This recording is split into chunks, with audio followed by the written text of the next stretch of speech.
기도하겠습니다. 사랑해 주님, 오늘 새로운 한 주의 귀한 새로운 시작의 하루를 저희 가운데 허락하시고 또 주님의 말씀을 사모하여 주님의 은혜를 사모하여 이 귀한 예배의 단에 나오게 하여 주시니 감사합니다.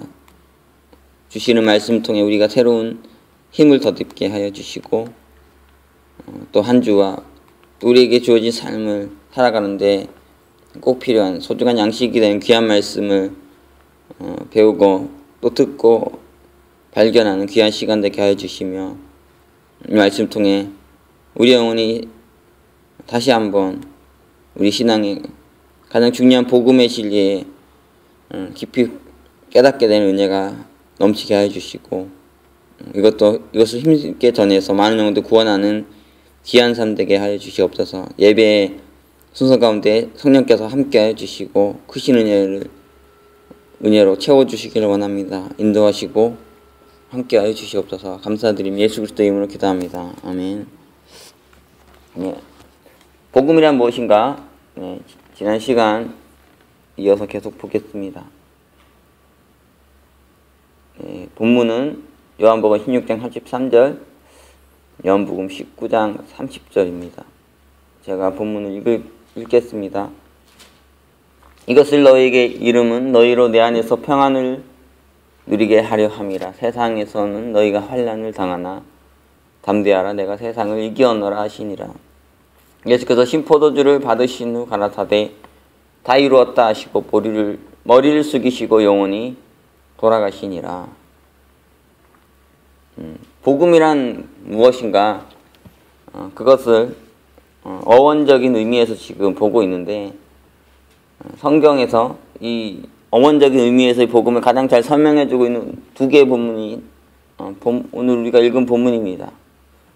예수께서 제자들에게 이렇게 말씀하셨죠. 내가 세상을 이겼다고. 사실 어떻게 우리가 세상에서 지신 것 같아요. 그렇죠? 왜냐하면 예수님이 이 말씀하셨을 때는 이제 십자가를 지기 전입니다. 십자가를 지기 전이니까 제자들한테 어떤 생각이 있었겠어요. 야, 이 세상을 이겼구나. 우리가 모든 것을 승리했구나. 그런 생각이 있었을 텐데, 그렇죠, 분명히. 그런데 실제로는 어떤 일이 일어났냐면 이렇게 멋있게 말은 하셨는데 현실은 십자가에서 비참하게 죽으셨다는 거예요.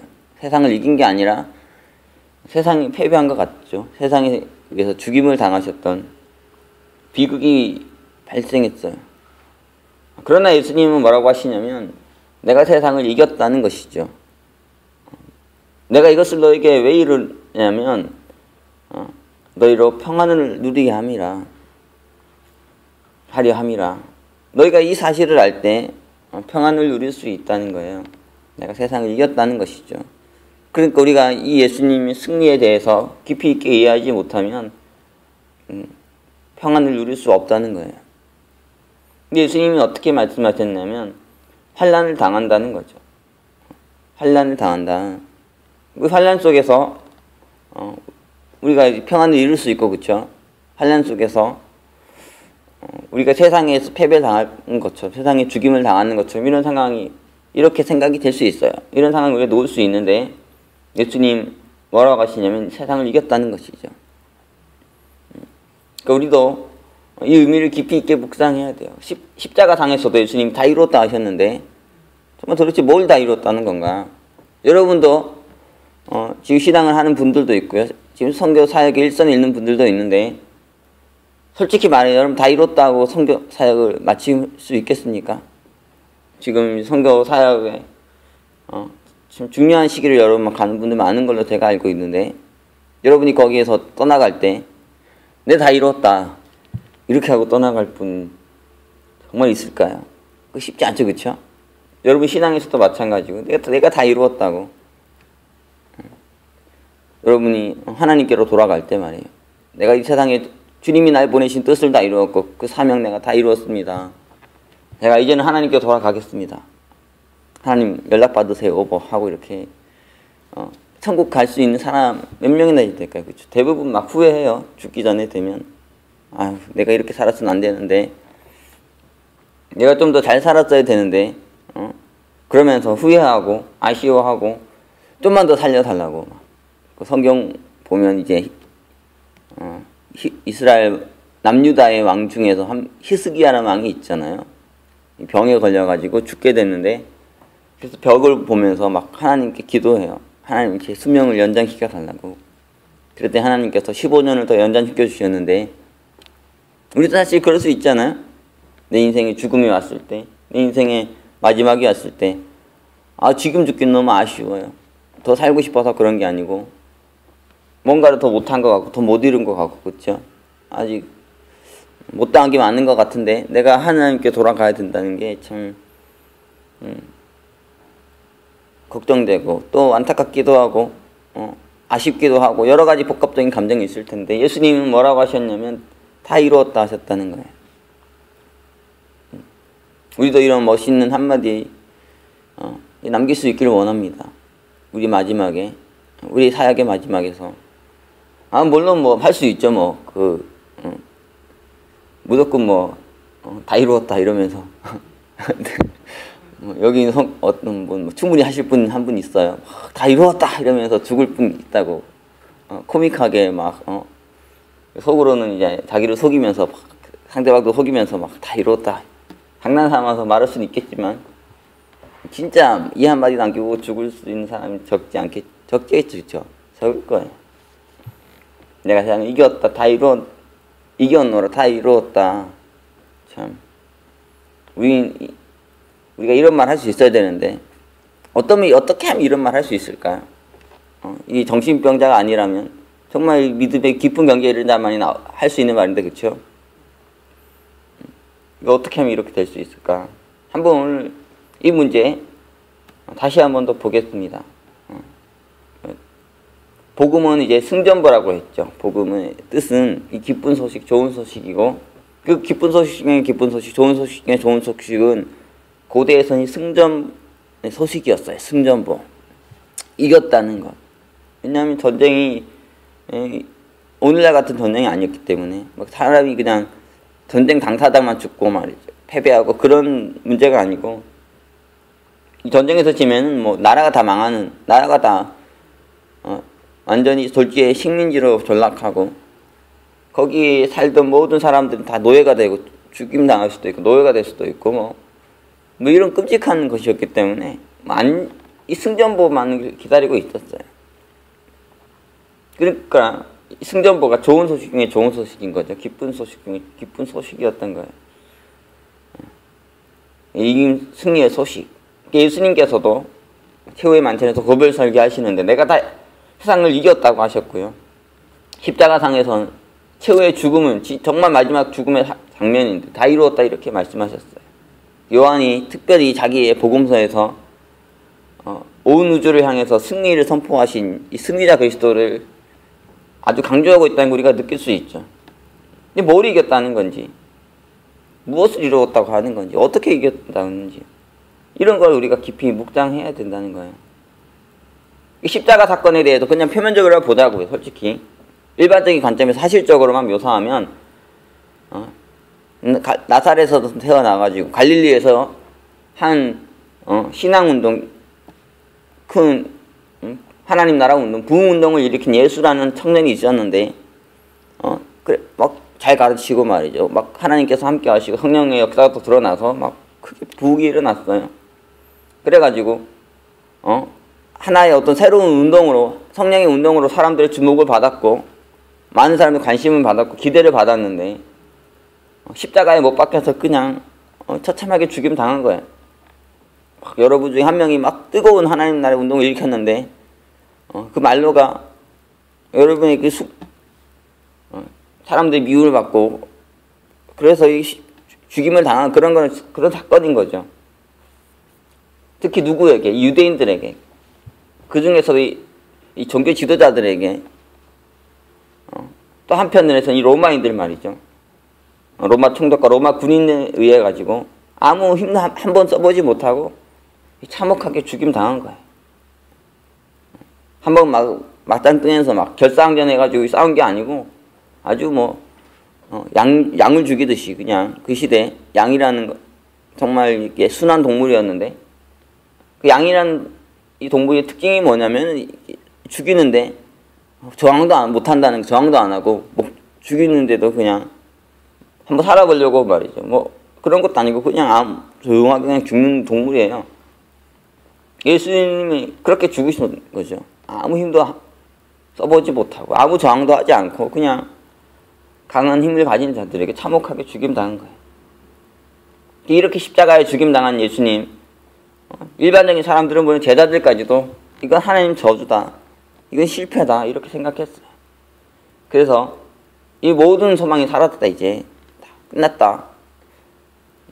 심지어 예수님의 제자들 안에도 이런 생각이 있었다는 걸 누가복음 24장은 잘 기록하고 있죠.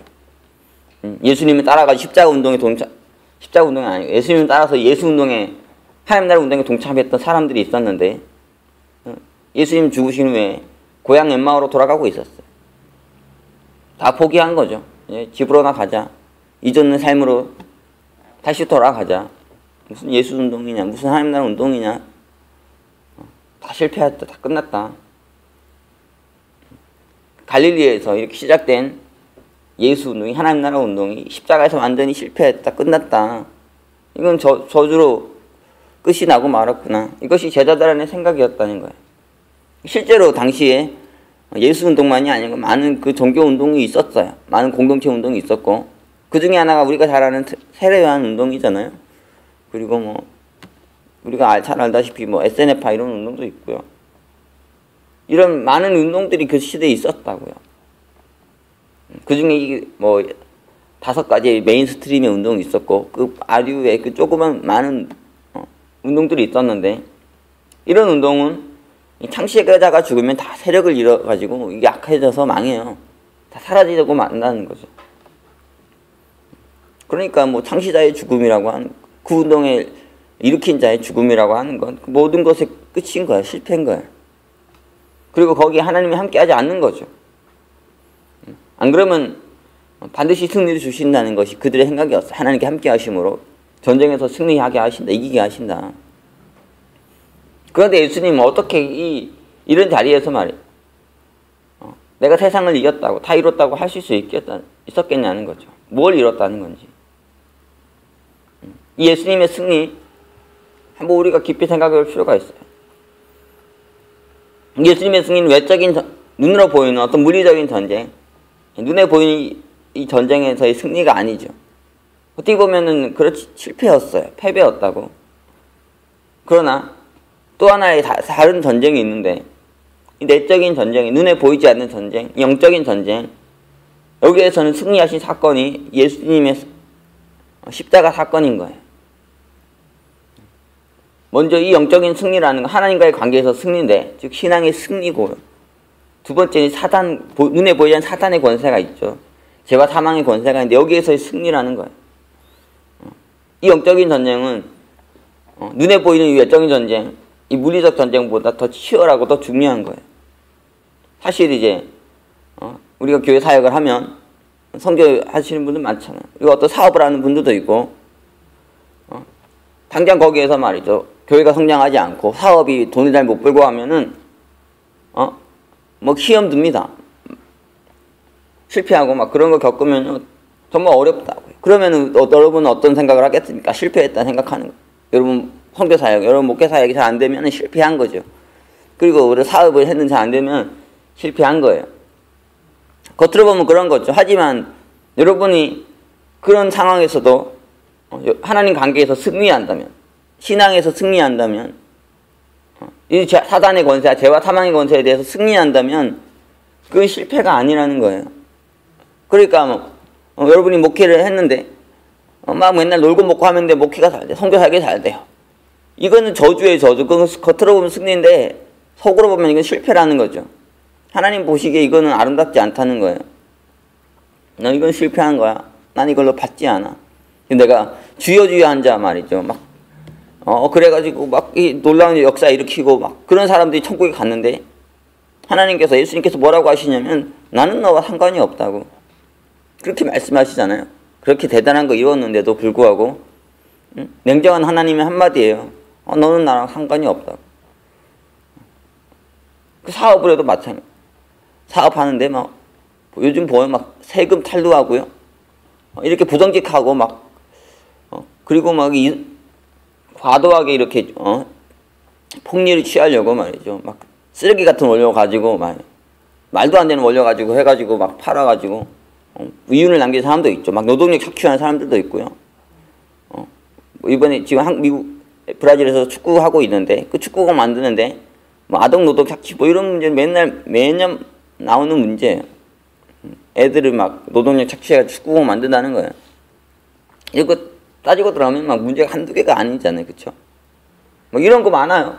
그렇게 해가지고 돈 많이 벌면, 그게 겉으로 보면은 승리죠. 겉으로 보면 잘한 거야. 하지만 하나님께서 뭐라고 하시냐면 실패했다고 하시는 거야. 너는 실패한 거야. 너의 그 더러운 돈 난 받지 않는다고. 겉으로 보는 전쟁하고 다른 전쟁이 있잖아요. 그쵸? 우리는 두 가지 다 이겨야 되는 거야. 따지고 보면 두 가지 다 이겨야 되는데 그 중에 한 가지 이기라고 한다면은 영적인 전쟁에서 이겨야 된다는 거지. 하나님 앞에 내가 올바로 서고 신앙에서 승리하고 또 내가 죄와 사망의 권세에 사단의 권세에서 승리할 때 나는 이긴 거예요. 비록 실패했다 졌다 하더라도 나는 이긴 거죠. 하지만 그게 안 되면 말이죠. 이 승리를 못 이룬 사람은 아무리 잘해봐야 그럼 결국에 실패한 거라고. 다 무너져요. 사라지고 만다는 거죠. 뭐가 더 중요합니까? 어떤 것을 우리가 더 이겨야겠습니까? 전쟁으로 치면은 이 영적인 전쟁이라는 게 이게 사실은 실제적으로 일어나는 현실에서의 전쟁이 아니다 보니까 눈에 보이는 전쟁이 아니다 보니까 이거는 뭐라 그럴까 뭐 전쟁 전에 준비같이 생각되고 예비전 같이 생각될 수 있는데 사실상 이게 실전이에요. 실전. 가장 중요한 실전 중에서도 정규전이에요. 정규전. 이것을 이겨야 된다는 거죠. 또 이게 더 중요한 거예요. 하나님에게서는. 예수님에게서 이게 더 중요했던 거예요. 이 전쟁에서 승리하면은 뭐 외적인 눈에 보이는 물리 전쟁은 아무것도 아닌 거예요. 패배해도 진 게 아니고 이기면 이긴 거고요. 패배해도 이긴 거예요. 그러니까 뭐 그 전쟁은 뭐 따라오는 거죠. 안 줄 수도 있지만 예수님처럼 이렇게 십자가에서 처참하게 죽임당하는 걸 수도 있지만 그 패배가 오히려 승리인 거예요. 패배해도 승리고 이겨도 승리고 얼마나 좋습니까? 그러니까 패배해도요 비참하게 죽임당해도 이렇게 선포하는 거예요. 나는 세상을 이겼다고. 나는 죄 안 졌다고 말해요. 나는 사탄에게 무너지지 않았다고. 나는 하나님을 향한 내 믿음을 지켰다고. 제가 하나님을 향한 의리를 지켰다고. 제가 일생을 살면서 하나님도 아시지 않냐고. 제가 멋있게 살 수 있었는데 의리 지킨다고 제가 멋있게 못 살았지만 그래도 한 가지 고백할 게 있는데 제가 다 이루었습니다. 제가 할 것 다 했고 제가 정말 믿음을 지켰고요. 제가 정말 죄 짓지 않고 올바른 길로 가려고 노력했습니다. 하나님 저를 아시죠? 제 마음을 아시죠? 이런 말 할 수 있는 게 정말 위대하지 않습니까? 멋있는 사람 아니겠어요?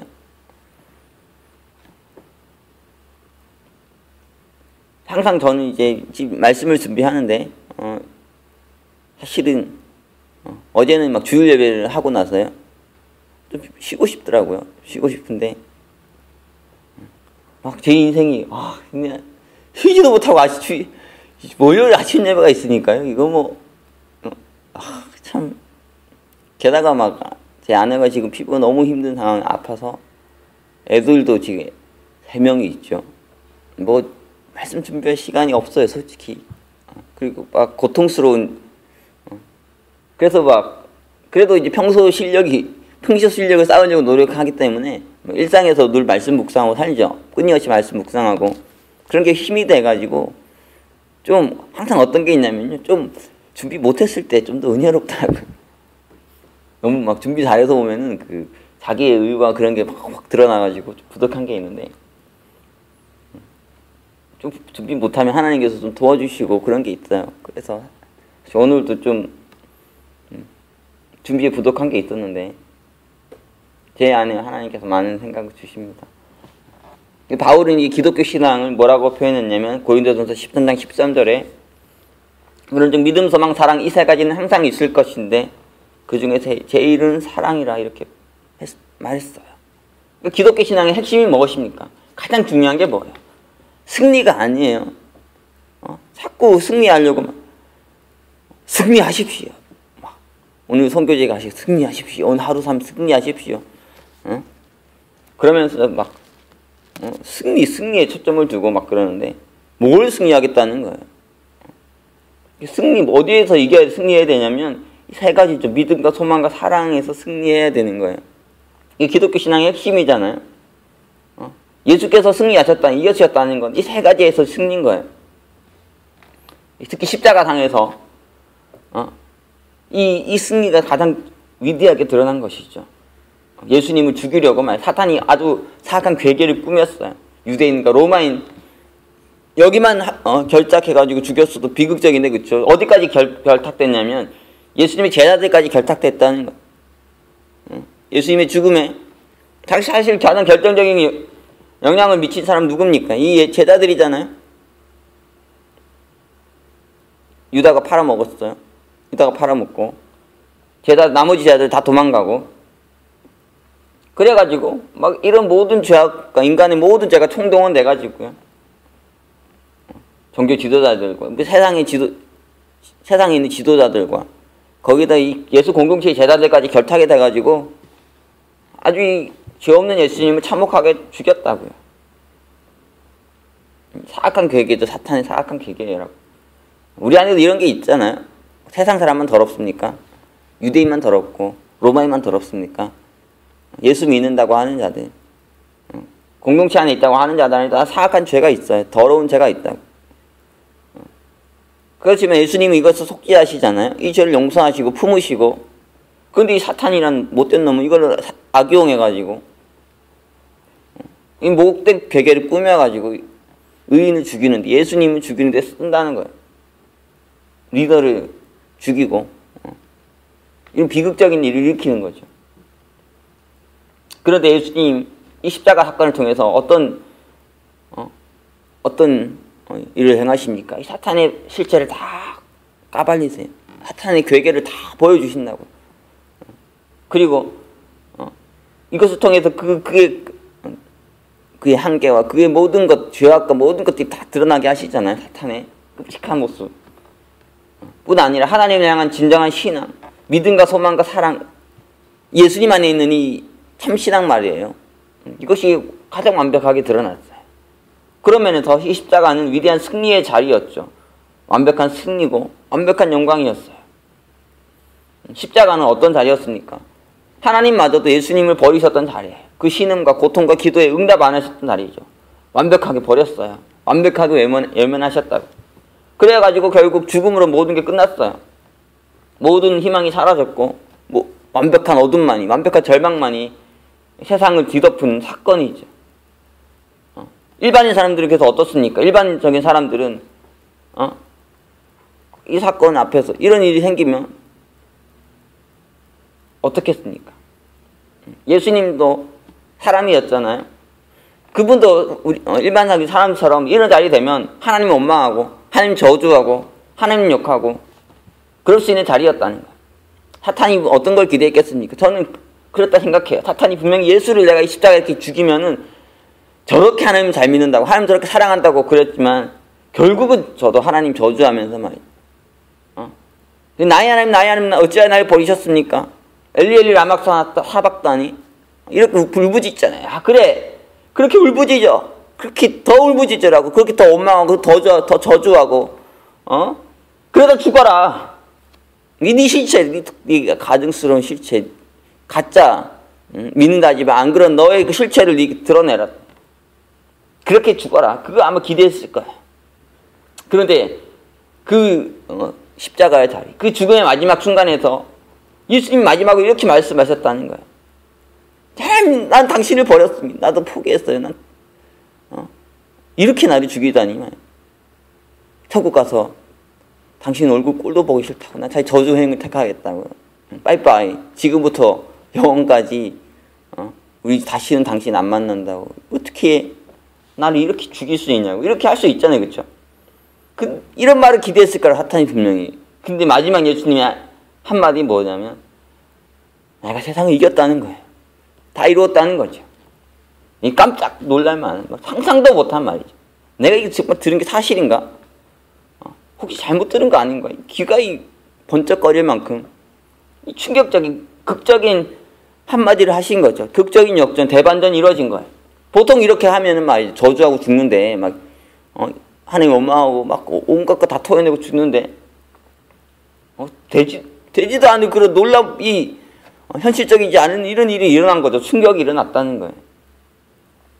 십자가의 자리는 원래 절대 저주의 자리잖아요. 절대 불신의 자리고 절대 절망의 자리고 절대 미움의 자리예요. 그런데 이런 자리에서도 예수님은 그 안에 있는 이 절대 믿음, 절대 소망, 절대 사랑을 드러내신 것이 아닙니까? 예수님 안에 있는 하나님을 향한 참신앙이 놀랍게 드러났어요.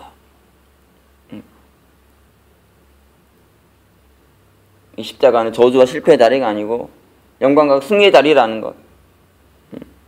볼 수 있는 자는 볼 수 있습니다. 알 수 있는 자는 알 수 있어요. 깨달을 수 있는 자는 깨달을 수 있죠. 십자가에서 다 이뤘다에 치신 예수님의 승리는 혈과 육과의 전쟁에서 승리가 아니에요. 외적으로 보이는 그런 물리적 전쟁에서 승리가 아니죠. 이 정사와 건세와 이 세상 이 어둠 세상의 주관자들과 하늘에 있는 악한 영들과의 전쟁, 예비서서 따지면 쉽게 말하면 영적 전쟁에서 승리라는 거예요. 절대 믿음과 절대 소망과 절대 사랑의 승리라는 거죠. 신앙의 승리의 사건이었어요. 십자가의 자리는 주님 안에 있는 하나님을 향한 참신앙이 가장 분명하게, 가장 확실하게, 가장 완벽하게 드러난 자리죠. 우리도 예수님처럼 십자가의 자리에서, 이 버림의 자리에서, 절대 절망과 절대 죽음의 자리에서 이런 놀라운 반전을 이룰 수 있는 자들이 다 되기를 원해요. 그래서 이런 고백을 하면서 우리 인생, 우리의 사역, 우리의 삶을 마감할 수 있는 자들이 다 되기를 바랍니다. 인간 안에 그런 항상 거짓된 모습이 있잖아요. 먼저 하나님 버리고 떠나가고 하나님 없이, 하나님과 관계없이 살려는 모습이 있어요. 바울이 이걸 불경건이라 그랬는데요. 인간이 불경건하죠. 다른 말로 하면 신실하지 못하다는 거예요. 그래가지고 사람은 절대 100% 못 믿어요. 사람한테 기대하고 사람한테 신뢰를 가졌다가 결국은 이 배반당하죠. 배신당해가지고 상처밖에 받을 게 없습니다. 인간은 하나님께서도 마찬가지죠. 신실하지 않아요. 하나님께서 늘 우리를 절대 믿음으로 대하시고 우리에게 주실 모든 것들을 풍성하게 주시지만 그런 인간은 결국 하나님 다 떠나간다는 거 배반하고 하나님 마음에 두기 싫어하고 탕자처럼 하나님으로부터 먼 곳으로 떠나가가지고 막 자기 마음대로 살려고 하는 것이 인간 안에 있는 죄입니다. 이게 아담의 죄였고, 그렇죠? 탕자의 죄이고 역사 아래에 있는 모든 인간의, 역사 이래로 모든 인간의 모습인 거예요. 이 아담 안에 있던 불경건과 이 불신앙의 뿌리 깊은 죄성, 인간 안에 다 있죠. 사람들 안에, 저도 그렇지만 하나님 말씀대로 순종해서 살려고 하기보다는 자기 마음대로 막 편하게 살고 싶어요. 육신의 소욕을 따라 살고 싶고, 그렇죠? 죄짓고 허랑방탕하게도 살고 싶고, 아침에 잠도 푹 한번 자보고 싶고, 뭐 이런 마음 없습니까? 마음대로 살고 싶잖아요. 하나님부터 도망가가지고 하나님부터 자기를 숨긴 채 그냥 그렇게 살기를 원하는 마음, 할 수만 있으면 이렇게 하려고 그래요. 사실은 어떤 사람 보면은 막 하나님 절대적으로 믿는 것처럼 보여요. 저 사람은 정말 하나님 배반 안 할 것 같다. 저 사람은 절대 안 떠날 것 같다. 저 사람 절대로 믿을 것 같다고. 베드로는 이렇게 말했는데, 다 주를 버릴지라도 나는 언제든지 버리지 않겠습니다. 제가 죽을지라도 저는 주님을 따르겠습니다. 주님을 함께 하겠습니다. 호언장담했죠. 그런데 가장 결정적인 순간이 되면 가장 먼저 도망간다고 해가지고 제일 먼저 튀어. 야, 너는 그래도 마지막에 튀어야지. 그래도 인간적으로.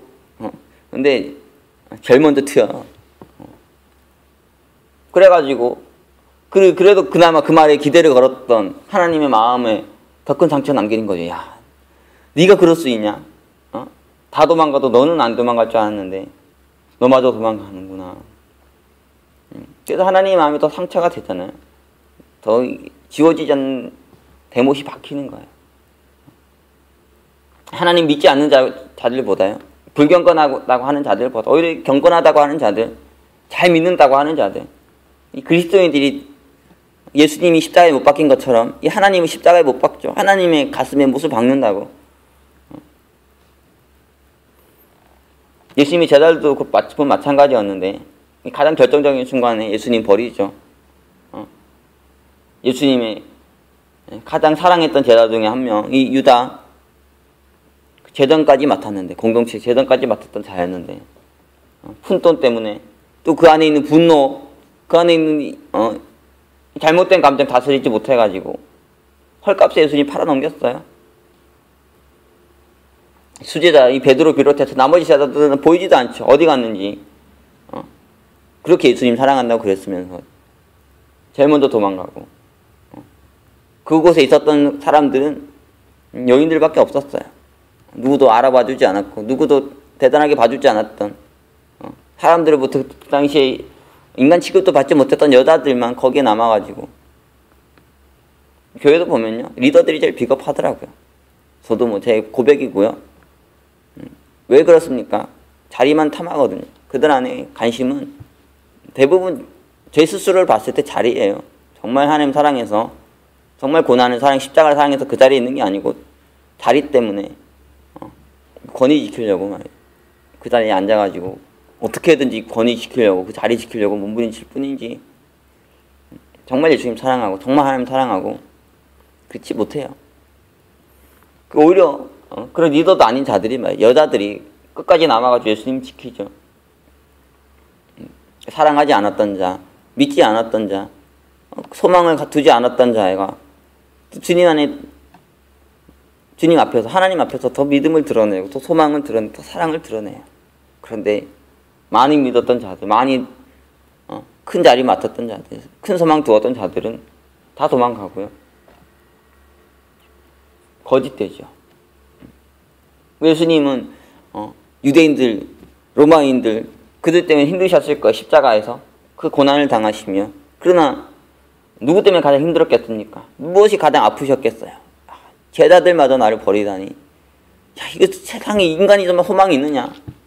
이게 정말 하나님께서 세상에 소망을 둘 수 있겠느냐? 어찌 이런 일이, 제자들마저 안 믿으니까요.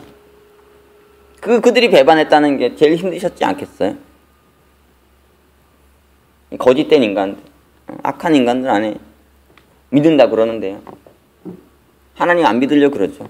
하나님 안 믿는 모습이, 기본적으로 하나님 안 믿는 모습이 있고, 또 믿는다고 해도요, 정말 안 믿는, 깊은, 존재의 깊은 곳에 불경건의 질성이 정말 뿌리 깊게 자리 잡고 있어요. 불신앙이라는 게.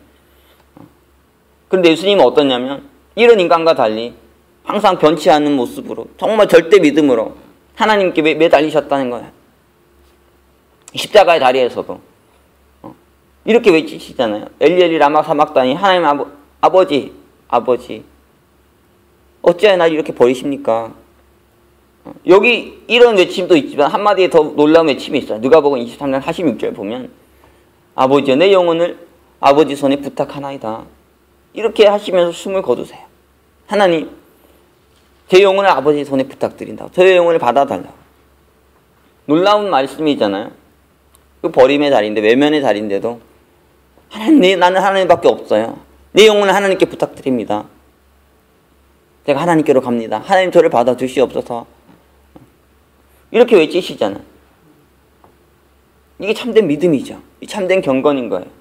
믿을 수 없지만 믿는 것, 의지할 수 없지만 의지하는 것, 더 나아가서 상대방이 나를 배반하고 버린다 할지라도 나는 그를 끝까지 배반하지 않고 버리지 않는 것, 이것이 진정한 믿음 아니겠습니까? 예수님이 그랬어요. 하나님 버렸는데, 하나님 외면하셨는데, 그럼에도 불구하고 예수님은 하나님을 안 버렸어요. 하나님은 배반하지 않았다.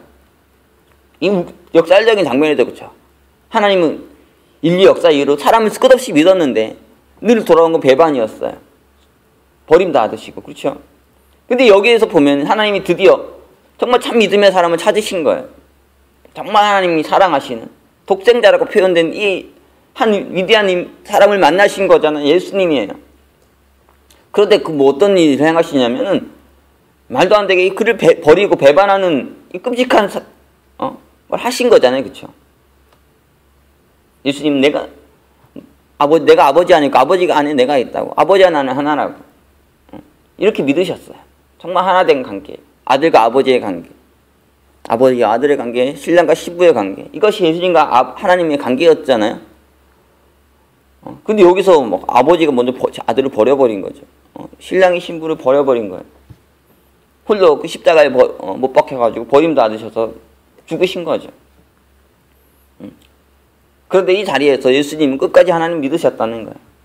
버림당했는데도, 배반당했는데도 배반하지 않아요. 버리지 않아요. 우리 인생에도 이런 시험이 올 수 있습니다. 욥을 보면 그는 순전하고 정직해서 하나님을 경외하고 악에서 떠나 있었다, 의인이었다 이렇게 기록하고 있습니다. 그렇게 하나님 잘 믿는데 하나님이 욥에게 고난을 주셨다는 거죠. 아브라함도 마찬가지고 약속으로 아들을 주셨는데, 이삭을 주셨는데 그 아들 번제하러 갑니다. 그거 나한테 바치라고 그렇게 말씀하세요. 이런 우리에게 시험을 주시는 거죠. 우리에게 어려움을 주신다고요. 그 아들도, 정말 사랑하는 독생자 아들도 인류가 고하는 가장 끔찍한 형벌에다가 죽도록 내버려 두시는 끔찍한 일을 하신 거예요. 뭐 그냥 간단한 형벌도 아니고 이 가장 끔찍하게 죽인 거죠. 거기에 내버려 두고 이거 버리고 배반하는, 우리가 다 보면 뭐 하나님 유기를 말하는데 예수님이 육이 되셨잖아요, 그렇죠? 버림 당하셨다. 이런 시험이 우리에게 올 수 있다. 근데 예수님은 어땠냐면 하나님이 날 버려도, 날 이런 고난에 처하게 하셔도 나는 하나님을 버릴 수 없어. 난 하나님을 포기할 수 없어. 이러는 것이 있으셨죠. 나를 버리시지만, 나를 외면하시지만 내가 알지 못한 하나님의 무슨 뜻이 있겠지. 그분의 계획과 생각이 있겠지.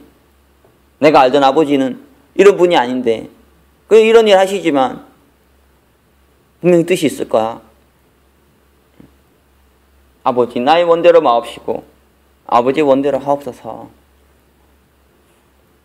이렇게 예수님 안에 하나님 앞에 완벽하게 붙들렸던, 하나님과 정말 하나 됐던, 하나님만 의지할 수밖에 없었던, 자신의 생명보다 하나님을 더 믿고 의지했던 모습이 있었어요. 어떤 상황에서도 말이죠. 하나님을 버릴 수 없다, 하나님을 외에 다른 것을 의지할 수 없다, 이런 세계가 주님 안에 있었던 거잖아요. 사람들 보면요, 조금만 힘들어지면, 조금만 고난과 핍박당하고, 조금만 안 되고요, 사역 안 되고, 사업 좀 안 되고, 막 좀 죄의 유혹 받고 그러면요, 그 안에 있는 뿌리 깊은 이 불경건과 불신앙이 다 드러나요. 정말 신실했던 사람들, 막 주와 복음을 위해 목숨 바치겠다고, 막 그리고 막 얼굴에 막 은혜가 충분해 번쩍번쩍거리고 광이 나가지고 막 그 얼굴에 광채가 비치고, 막 얼굴에 빛과 생명이 가득해가지고 막 어이구 막 거룩해서 가까이 할 수가 없네.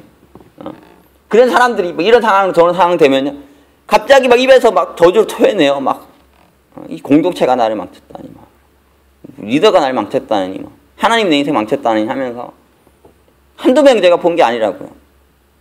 미움과 원망과 분노가 막 그득해가지고, 지가 은혜로울 때는 얼마나 은혜로웠으면서 세상에 뭐 지처럼 뭐 하나님 섬길 거 없고 공동체 목숨 바치겠다고 그랬던 때는 언제면 지금 돌아서가지고 욕하고 막 저주하고 막 그 번떡번떡거리던 얼굴을 내가 기억하는데, 거룩하다고 해가지고 지가 앞에 나가가지고 외쳤던 내가 기억하는데, 그거 다 팔아먹고 말이에요. 지금 와가지고는 막 그런 저주가 없어요. 다 퍼부어 되고 말이죠.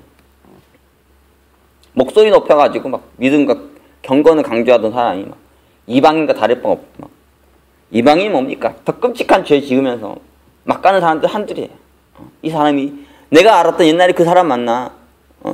그 은혜가 충만했던, 그렇게 경건하고 신실해 보였던 그 사람 맞는가? 이렇게 할 정도로 좀 힘들다고 말이죠. 하나님 좀 외면했다고, 하나님 좀 버렸다고, 이런 경지까지 가는 사람 너무 많아요. 막 심지어 원수로 돌아서가, 적으로 돌아서가지고, 하나님과 예수님, 교회와 그리스도인들 핍박하는 사람들이 있죠. 죽이려고 공격하는, 이걸 안티크리스천이야 그러는데, 이 가운데요, 옛날에 선교사였던 사람, 목회자였던 사람들까지 있어요. 가룟 유다가 돼버린 거죠. 이게 참 비극인데,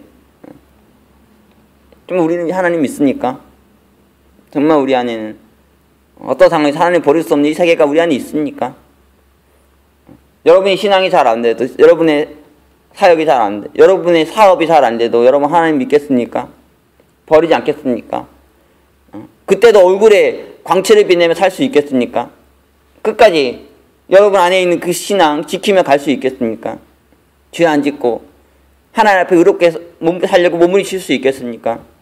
이것이 우리에게 주는 십자가의 도전인 거예요. 예수의 복음이 우리에게 주는 도전입니다. 내가 이겼다는, 내가 다 이루었다는 그 말씀이 우리에게 주는 도전인 거예요. 겉으로 보면 실패죠. 겉으로 보면 망했어요. 죽었어요. 하지만 그게 다가 아니라는 거예요. 하나님께서 너무나 귀하게 받으셨던, 예수를 승리자라고 하셨단 말이죠. 그 하셨던, 말할 수 없는 깊은 세계가 있어요. 그 신앙의 깊은 세계, 승리의 세계. 우리도 이런 승리를 드러낼 수 있는 자들이 되기를 바랍니다. 예수님 안에서의 가장 두려운 죽음은 뭐냐면 육신의 죽음이 아니에요. 사역이 좀 안 되고 사업이 좀 안 되고 실패하고 그런 게 아닙니다. 예수님 안에 가장 두려운 죽음은 뭐냐면 내가 하나님 배반하는 거, 내가 하나님 버리는 거, 내가 하나님 잃어버리고 하나님 저주하고 원망하고 그렇게 해서 그렇게 살아가는 것. 이것이 예수님은 정말 죽음이었다는 거예요. 그러나 죽지 않으셨죠. 끝까지 하나님 믿고 위대한 승리의 역사. 사탄이 상상도 못한 아담이 일어났던 이 비극의 역사, 저주의 역사, 패배의 역사를 단번에 반전시킨 승리하신 사건. 그것이 십자가입니다. 여러분 신앙의 위기가 올 때가 있을 거예요. 신앙의 어려움이 올 때가 있을 것입니다. 정말 저 사람 불신해도 마땅하다, 나 같아도 불신하겠다 할 수 있는 상황이 올 거예요. 그러나 바로 그때가 우리의 참신앙을 드러내야 될 때입니다. 정말 우리가 그때 승리해야 될 때예요. 이 깊은 세계를 깨달아 아는 우리들이 다 되기를 원합니다. 그리 아니하실지라도 신앙이죠. 그렇죠? 그리 아니하실지라도. 그럼에도 불구하고 난 하나님 믿겠습니다. 난 하나님 사랑하겠습니다. 이런 위대한 승리를 드러내는 저와 여러분들이 다 되기를 바랍니다. 기도함으로 마치겠습니다. 사랑의 주님, 오늘 우리가 예수님의 승리에 대해, 복음의 깊은 의미에 대해 우리가 보았습니다.